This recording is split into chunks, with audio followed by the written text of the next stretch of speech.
नमस्कार, प्रणाम दोस्तों। बीमारी अच्छी है, अच्छी तो नहीं है बीमारी। बीमारी तो बुरी ही होती है, क्योंकि जब हम बीमार होते हैं तो हम दो ही चीज़ें चाहते हैं, या तो दर्द खत्म हो जाए या फिर हम इस शरीर को छोड़ दें, या शरीर स्वस्थ हो जाए या फिर हम ही इस शरीर को छोड़ दें। दो ही चीज़ें हम चाहते हैं बीमारी के लिए। लेकिन ऐसा मैंने क्यों लिखा है? बीमारी अच्छी है। इस बात को समझने के लिए हमें समझना पड़ेगा बीमारी क्या है।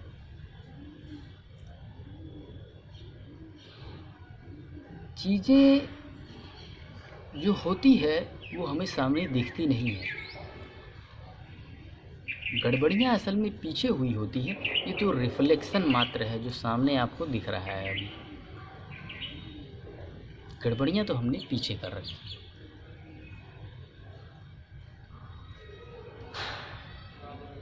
और जो बीमारी है असल में जड़ वहाँ नहीं है, जड़ उसके पीछे है। वो तो रिफ्लेक्शन मात्र है, सामने प्रतिक्रिया हो रही है, सामने दिख रही है चीज़ें गड़बड़ तो पीछे से हुई है, और उन्हीं पीछे से जो गड़बड़ियाँ हुई है उसी को ठीक करना पड़ेगा बीमारी को ठीक करने के लिए। हम समझते हैं बीमारी क्या है।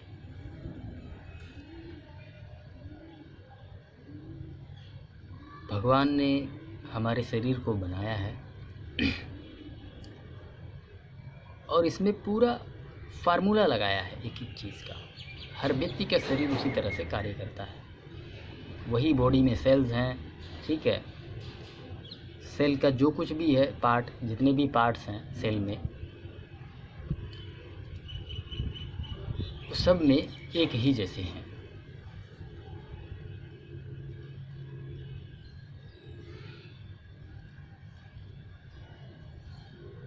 और हमारे लिए भोजन भी तय कर दिया है भगवान ने कि हम भोजन क्या हमें खाना चाहिए। दुनिया का हर जानवर ये बात जानता है क्या भोजन करना है, सिवाय इंसानों को छोड़ के। हम इंसान दुनिया का सबसे गंदा खाना खाते हैं, दुनिया का सबसे गंदा खाना। बाकी के जानवर हमसे कई गुना इंटेलिजेंट है, वो हमसे कई गुना बेहतर भोजन करते हैं। हम इंसान ही है जो गंदा खाना खाते हैं।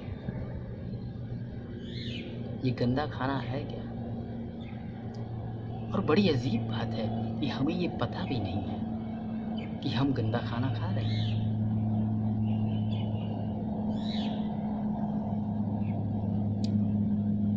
हमारे लिए जो सबसे सर्वोत्तम है,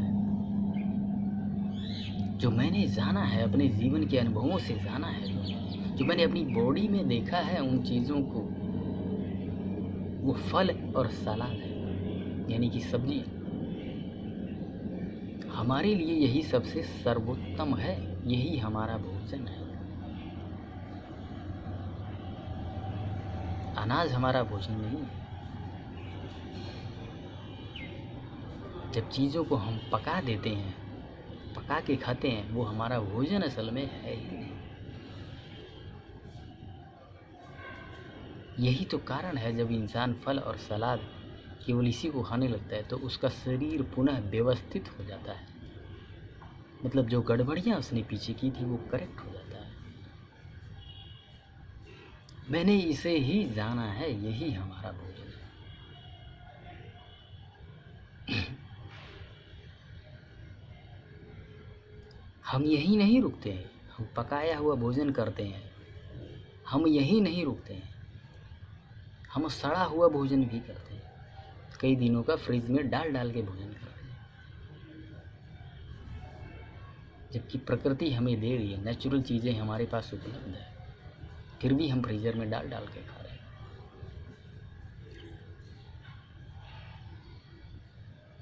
हम यही नहीं रुकते हैं, इसके बाद हम उसे पैकेटों में भर भर के प्रिजर्वेटिव्स डाल डाल के उसको प्रिजर्व करते हैं और फिर खाते हैं। हमारी अज्ञानता तो देखिए, और हम खुद को कहते हैं बहुत ज्ञानी हैं, हम बहुत एडवांस्ड हो चुके हैं।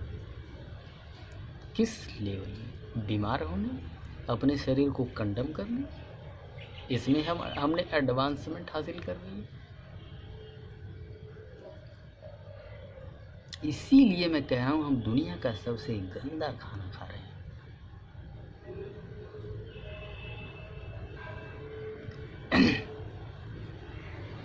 समस्या यहाँ पे है, हमें अपना भोजन ही नहीं पता है।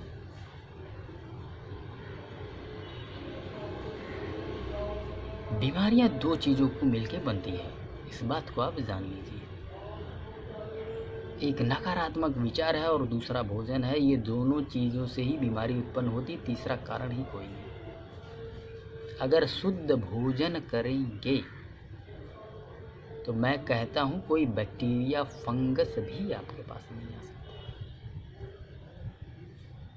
जैसे मैं कहता हूँ ना कि 90% बीमारियाँ भोजन और विचारों से उत्पन्न होती हैं, 10% बैक्टीरियल और फंगस इनसे उत्पन्न होती है।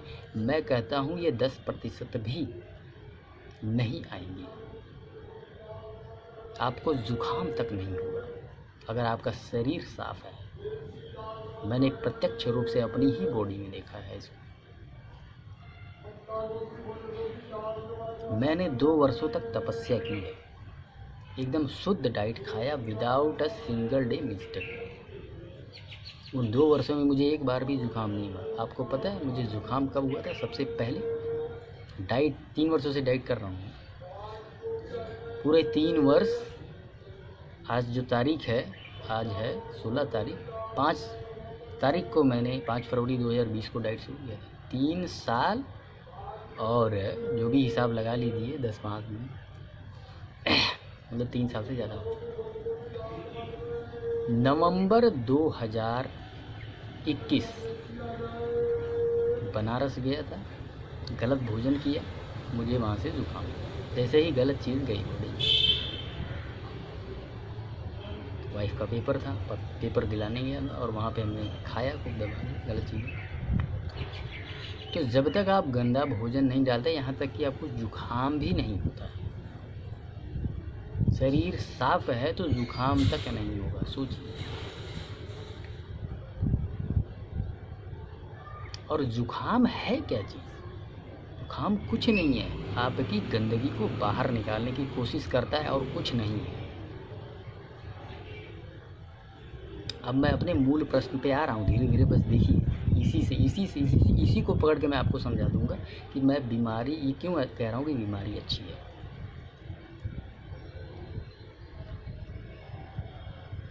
आयुर्वेद में 3 दोषों का वर्णन किया गया है, वात, पित्त और कफ।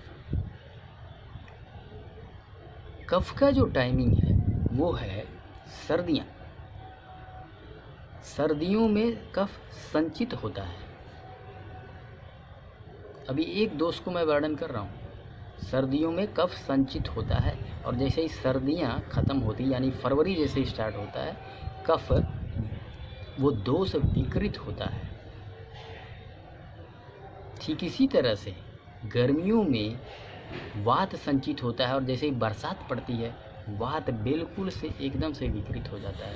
सेम चीज़ है एसिडिटी के साथ भी। ये मैंने कैसे जाना है, मैंने कैसे पकड़ा है, ये मैंने अपने अनुभवों के द्वारा ही जाना। और जब मैंने आयुर्वेद को पढ़ा नवंबर 2020 में, यानी कि डाइट करने के 10 महीना पश्चात, जब मैं अपने ही जीवन में लाइफ में पीछे मुड़ के जब मैंने देखा, मैंने कहा बिल्कुल सटीक बात लिखी है इसमें।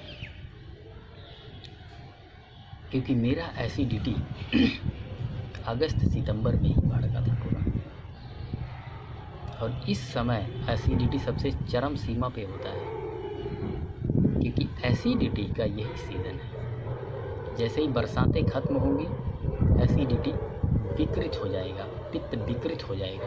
तो ये 3 दोष 3 महीने संचित होते हैं और 3 ही महीने बाद जो अगला महीना आएगा उसमें विकृत हो जाता है। अभी समझ गए वात पित्त कब संचित होता है, कब विकृत होता है। अब हम आते हैं, अब मैं आजकल के मैं अपने अनुभवों को बताता हूँ जिससे आपको पूरी बात समझ में आ जाए। मैंने तकरीबन महीना 1.5 महीना खूब दबा के खाया, जैसे कि पराठे, घी का तो मैं आधा डब्बा ख़त्म कर दिया। आधा डब्बा मतलब कि 500 ml 1.5 महीने दालों में डाल डाल के खूब खाया। ये कफ है, तेल और घी कफ है, ये संचित हुआ, सर्दियों में संचित हुआ। अभी बोला ना, कफ का संचयन होता है सर्दियों में, कफ संचित होता है। अब जैसे ही फरवरियाँ स्टार्ट हुई, मौसम बदला, कफ विकृत हुआ, और आजकल मेरा वही चल रहा है, चीज़ें बाहर निकल रही हैं। और मैं डाइट भी फॉलो कर रहा हूँ प्रॉपर, ठीक है, तो वो निकल रहा है। अब खांसी भी आ रही है, जुकाम भी है, साला जुकाम अच्छे से हो भी नहीं रहा है, मतलब बीच बीच में अटका हुआ जुकाम। क्योंकि भीतर से शरीर कहीं ना कहीं डाइट कर रखा है इतनी महीनों का, तो स्ट्रांग है। उधर से वो कफ जमा वो निकालने की कोशिश कर रहा है, बीच में फंस गया है। फिर भी निकल रहा है धीरे धीरे। तो इस तरह से अब यदि मैं इसको बीमारी समझ लूँ, जो बॉडी निकालने की कोशिश कर रही है खांसी के द्वारा, जुकाम के द्वारा, अगर मैं दवाई लेके इसको दबा दूँ तो क्या होगा? यही बीमारी है ना, बीमारी यही है, शरीर निकालने की कोशिश कर रहा है उसको, और हम क्या करते हैं? दवाइयाँ लेके उसको दबाने की कोशिश करते हैं, दबाते हैं। एलोपैथी क्या करता है? यही तो करता है। एलोपैथी अच्छा भी है, लेकिन 20-25%, बाकी के केसेस में तो आपको स्वयं ही देखना पड़ेगा। आप लेके दवाइयाँ दबाएंगे तो दबाने से बात नहीं बनेगी। मैं दबा दूँ क्या होगा? आप बता दूँ, मैं उस कफ को दबा दूँ क्या होगा? छाती जाम हो जाएगी। उसके बाद क्या होगा? फिर बीमारी काउंट करना शुरू कर दो। इससे ऊपर जो बीमारियां होती हैं ना, छाती से जुड़ी, फिर बीमारियां एक एक काउंट करनी शुरू कर दो।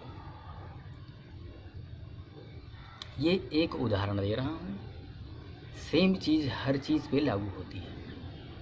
बाकी के जो दोष है ना, 2 दोष, उन पे भी यही सेम चीज़ लागू होता है। अभी एक का ही उदाहरण दे रहा हूँ। तो इसलिए मैं इस बात को जानता हूँ। यही आज से 4-5 साल पहले नहीं जानता था, और इसीलिए 2 साल मैंने झेले। उस वक़्त अगर मुझे ये पता होता कि एसिड संचित हुआ पड़ा है, इसको निकालना है, क्या मैं 2 साल झेलता? डॉक्टरों के चक्कर काटता? नहीं काटता। डॉक्टर जो एलोपैथी से जुड़े हुए डॉक्टर्स हैं इसमें, वो भी सप्रेस करने की ही दवाई देते हैं, उसके मूल जड़ में जाते ही नहीं हैं। चलिए, हम इनको कुछ नहीं कहते, क्योंकि इनकी पढ़ाई ही ऐसी है। अरे भाई साहब, आयुर्वेद के जो डॉक्टर हैं उनको तो कम से कम पता होना चाहिए। तुमको तो पढ़ाई ही है। मैं आयुर्वेद के डॉक्टरों के पास भी गया था, लेकिन उनकी मेंटेलिटी भी उसी पैटर्न पे चलती है, उसी विचारधारा से चलती है जो एलोपैथी के डॉक्टर्स कर रहे हैं। सेम विचारधारा है। पढ़ाई कुछ पढ़ रखी है, उसको अप्लाई नहीं कर रहे हैं। तो तुम्हारे पढ़ने का कोई फ़ायदा नहीं है जब तुम उस ज्ञान को अप्लाई नहीं कर रहे हो। आयुर्वेद को समझना आसान नहीं है, लेकिन जो व्यक्ति बीमार है और उस पर ध्यान देगा, अगर बड़ी बारीकी से उस पर गौर करेगा, उस वात पित्त और कफ पे, तो वो पूरा का पूरा आयुर्वेद जान जाएगा। लेकिन मैं इस बात की भी गारंटी देता हूँ कि जिस व्यक्ति ने इन 3 चीज़ों को झेला नहीं, वो कभी आयुर्वेद समझ भी नहीं पाएगा। उसको समझ ही नहीं आएगा कि पित्त क्या होता है, गैस क्या होता है, कफ क्या होता है। कफ तो समझ जाएगा, बाकी 2 चीज़ें नहीं समझ पाएगा, क्योंकि जुकाम तो बचपन से होते आ रहा, वो समझ जाएगा। कफ 2 चीज़ों का तो समझ ही नहीं आएगा उसको। यहाँ तक कि